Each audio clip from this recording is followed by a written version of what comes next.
I was not supposed to be alone with the alien queen. That was the first rule drilled into every human envoy assigned to the Galactic Concord. Never be alone with a reigning sovereign. Not because they were dangerous in the way humans understood danger, but because power, when spoken in private, had a way of rewriting history. Yet there I was, standing beneath the vaulted crystal ceiling of the Thalrun throne chamber, the guards dismissed, the translators dimmed, and Queen Zyravel herself seated only a few steps away. She studied me in silence for a long moment. Her eyes, faceted like polished obsidian, reflected the starlight pouring in from the orbital window behind me. When she finally spoke, her voice was lower than it ever was in public. "Before I tell you," she said, "you must understand this. After today, you may hate me. The galaxy may hate me, but the truth will no longer be silent." I swallowed. "Your Majesty, you requested this meeting. I'm listening." She rose from her throne, her ceremonial mantle retracting into living fabric. She walked toward me, not as a ruler approaching a subject, but as someone stepping off a ledge with no guarantee of landing. "Human Elias Ward," she said, "you were chosen because your species still believes truth has value beyond power." That alone sent a chill through me. The beginning, a perfect lie. For decades, the Galactic Concord had praised the Thalrun Imperium as the stabilizing force of the galaxy. They were ancient, disciplined, and, according to official records, selfless protectors who had ended countless interstellar wars. Humanity owed them our survival. When we first reached the stars, it was Thalrun fleets that stopped 3 predatory empires from stripping Earth's colonies bare. We called them allies.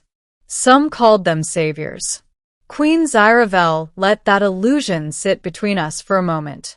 Then she shattered it. "The wars we ended," she said quietly, "were never accidents. They were cultivated." I felt my pulse spike. Cultivated how? She turned toward the stars. "We engineered conflict. We identified aggressive civilizations, nudged their economies, sabotaged their diplomacy, then waited for them to destroy each other. When the survivors begged for peace, we arrived as benevolent rulers." I wanted to protest, to call it impossible, but her tone held no pride. Only exhaustion. "You mean genocide?" I said. "Yes," she replied, "with better branding." The middle, humanity's unintended role. I demanded proof. She gave it without hesitation. Holograms filled the chamber, records older than human civilization. Manipulated treaties. Artificial resource shortages. Wars sparked by whispers planted centuries in advance. "This is why the Concord has been peaceful for so long," she said. "Because fear was curated." My hands clenched. "Then why tell me? Why now?" Her gaze sharpened. "Because humanity broke our system." That was not what I expected. "When your species arrived," she continued, "you were weak, fragmented, and dangerously empathetic. You interfered where logic said you should not. You negotiated with enemies we intended to erase. You rebuilt worlds we left to rot." She looked at me again. "And, worst of all, you inspired others to believe they could choose differently."